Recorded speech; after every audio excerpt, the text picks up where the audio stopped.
Hi, I'm Rebecca and I'm the Psych coach. Welcome to my channel. Today I'm going to be talking about how to end a date. Okay, where did I get the inspiration for such a question? I spend a lot of time talking to people and a lot of my friends about how to end a date you don't want to be on. And far too often I hear people saying, oh, I felt too bad to leave, so I just sort of stayed and I stayed for a third drink, or we ended up going for dinner afterwards, or we ended up going to the cinema and I didn't want to.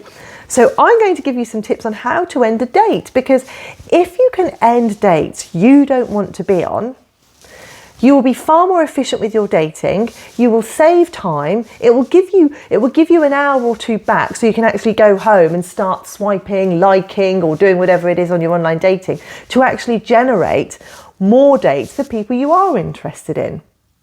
So what can you do without being rude to leave a date you're not interested in? I guess the most obvious thing to say is the reason why people stay on dates is because it feels really rude to end one. Really rude to just walk away, particularly if the other person looks like they're having fun, particularly if they're the one who's saying, let's go and do this afterwards, let's do this. Or even worse, if they're suggesting a second date and you're on the first date thinking, absolutely not, I have got no interest in them. Tip number 1 is have a hard stop. What do I mean by a hard stop? Well, a hard stop is something that means it has to end. Ideally, I think hard stop should be introduced when you're actually arranging the date. So a hard stop could be a commitment you've got to feed a pet at a certain time, a family member who you have to call, an online meeting that you've scheduled, a gym class that you've got to go to, a friend that you've committed to seeing. Anything you can come up with that means there is going to be a definite end to that date. I think generally first date you should allow maybe an hour for, maybe an hour and a half, just to see if you like the person. So try and create a hard stop, which means that the person isn't going to suddenly be disappointed when you say after an hour, do you know what, I can't have another drink, or I can't have another coffee because I'm actually going to do X, Y, or Z. So when you're arranging the date, set the boundary at the start. Sure, 6 p.m. sounds great. At 7:30 I'll have to dash because whatever it is you've come up with. And that is fine to do. And what's great about having a hard stop at the very start is you've created the boundaries, so you're not going to be disappointing the person on the night.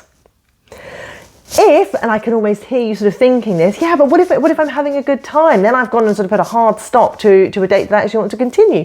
Fine, then I guess you can always come up with an excuse for, I don't know, why you can push that meeting back. But generally, and I will talk about this later on, I do think it's better to leave first dates on a high. Point number 2. This is going to sound obvious, but it's okay to decline a second coffee.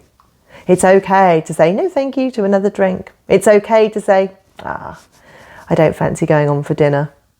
It sounds obvious, but a lot of the time people lose sight of their ability to say no thank you in a situation. If for whatever reason you haven't created a hard stop, or you forgot, or wasn't relevant at the time, or you thought you didn't need to, that's okay, because hold on to the fact that you can say no. You're not under obligation to have another coffee with someone or to give them more time than you want to. This isn't about being rude, and it's not about hurting people, but it's about listening to your needs.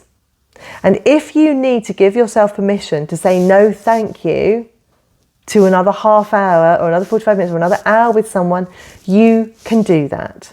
And actually it's really good practice for you, because if you're struggling with being boundaried on a date, maybe there are other areas in your life that you could do with being boundaried on. So actually saying no thank you and pushing back on something could be a really valuable self-development thing to do. So point number 2 is to hold on to the idea that it is perfectly okay to say no. And of course, if you do it politely enough, you might have someone who's a bit disappointed with your response, but it's not like you've been really mean or cruel. All you've said is no thank you. Tip number 3, your time is valuable. If you're on a date, you need to be holding in your mind that your time is valuable. You are giving not only yourself and parts of your personality to the conversation and to the date, but you're giving your time. That means if you end up eating into time that you don't want to be giving to someone else, you need to do something about it. Don't go into a date thinking my time is their time, however much they want from me they can have. No, your time is valuable, and sometimes reminding yourself of that can be enough to prompt you into thinking, okay, I need to be boundaried here and leave, or I need to end the date or say no thank you. So that thought process will hopefully give you the psychological strength to be able to be boundaried and to say no thank you when you need to. Your time is valuable, and I'm sure in other areas of your life you're aware of that. I'm sure there are times at work where you push back on things because you don't have the time, or maybe there are friendship commitments that you simply can't fulfill because you don't have the time, because your time is too valuable being spent on other things. We have to prioritise how we spend our time. So don't prioritise time with someone if you're not interested in pursuing anything further with them on a date. Tip number 4, leave on a high. That speaks to the point I made about trying to have hard stops.